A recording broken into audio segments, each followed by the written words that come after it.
shifter in, and I don't know if there's something wrong with the transmission or what, but it seems like park has to be forced in order for third to work. See that? So it's kind of pushed a little bit too far just to stay in park, because it has to lock down here, and then when I unlock it, it jumps back. And then that should be reverse. Neutral. First. Second. And then I gotta pull it for third.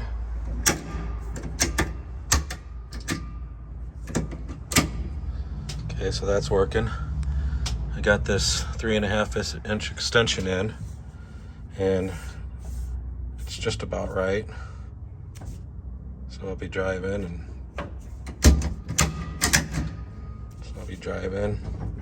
and pow, and drive in, and pow. I gotta remember to pull that trigger on third.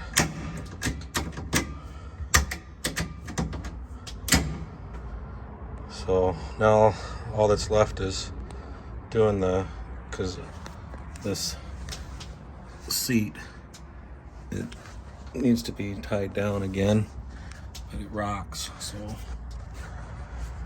see how that goes. All right, I got this welded in and bolted in, and I got the seat belts in. Here's a glance of a half-ass weld, and that's the angle the seat belts are at. Not sure if that's exactly right, but it's all I really have. I can't do much better than that.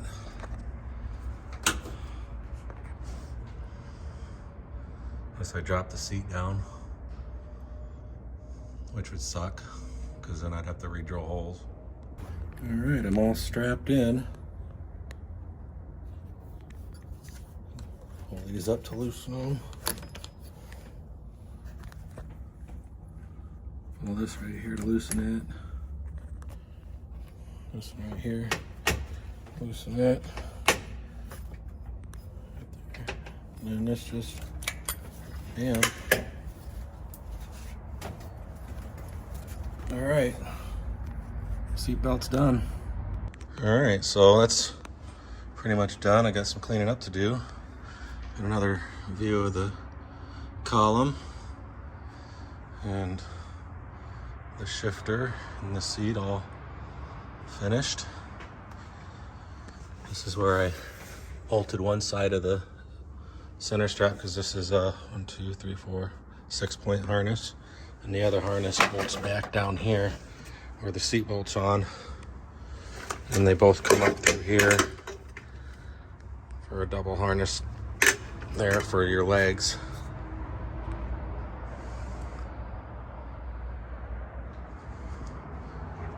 So there it is. Seat's done.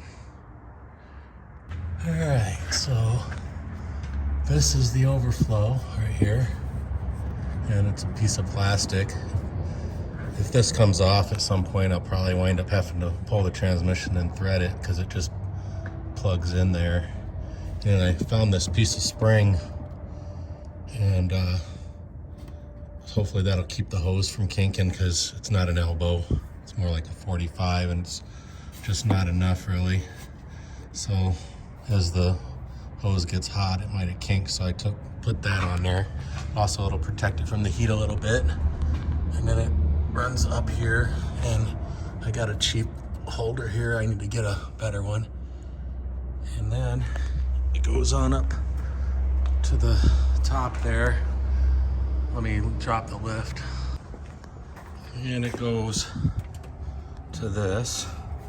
And there's a valve down here that I can close, but I don't know why I would need to. At first I thought it was for emptying it or whatever, but it's really just gonna be like a funnel. And it's gonna come up through that hose and fill this up, and this is going to be like a vent. And then it's not going to go all over the ground, and then when it depressurizes, it'll go back into the transmission.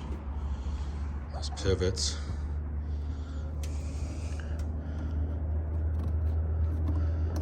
Too bad I couldn't get this onto the transmission. Anyway, that's the transmission overflow.